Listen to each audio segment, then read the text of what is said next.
అది పక్కన పెడితే కాంగ్రెస్ పార్టీలో ఉన్నాడు. కాంగ్రెస్ పార్టీనే మోసం చేసి అబద్దాలతో ఆ పార్టీలోకి వెళ్ళాడు. మళ్ళీ ఆ పార్టీలో సీనియర్స్ ను మోసం చేసి సంజయ్ గాంధీని పట్టుకొని మంత్రి పదవి సంపాదించుకున్నాడు. పాపం ఏదో మంత్రి అయ్యాడు కదా అని చెప్పి ఎన్టీఆర్ గారు పిలిచి పిల్లనిచ్చిన తర్వాత ఎన్టీఆర్ గారు తెలుగుదేశం పార్టీ పెట్టారు. పెట్టినప్పుడు ఈయన కాంగ్రెస్ లోనే ఉండి ఏంటి అసలు మా మామ రంగులు పూసుకునేవాడు, అదేవిధంగా నటుడు, ఆయన్ని ఓడించడం పెద్ద కష్టమేం కాదు చూడండి అని చెప్పి బీరాల బలికి మొత్తానికి చంద్రగిరిలో పోటీ చేసి అయిపోయాడు. ఒక సామాన్య కార్యకర్త, అతను ఎవరో కూడా తెలియదు, సుబ్రహ్మణ్య నాయుడు ఏదో ఉంది.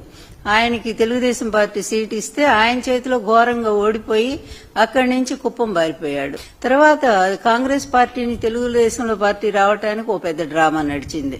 ఎన్టీఆర్ గారు చెప్పారు కదా, నాకంటే చాలా పెద్ద నటుడు నా అల్లుడు అని చెప్పి.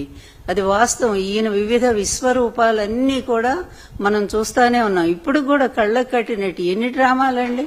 సింగపూర్ పోతే ఒక డ్రామా, సింగపూర్ నుంచి వస్తే ఒక డ్రామా, తర్వాత వేరే స్విట్జర్లాండ్ పోతే ఒక డ్రామా, స్విట్జర్లాండ్ నుంచి వచ్చాక ఒక డ్రామా, ఇతర పార్టీ వాళ్ళ మీద కేసులు పెట్టడానికి పెద్ద డ్రామాలు. ఈ లిక్కర్ కేసు చూస్తానే రోజుకు పెద్ద డ్రామాలు.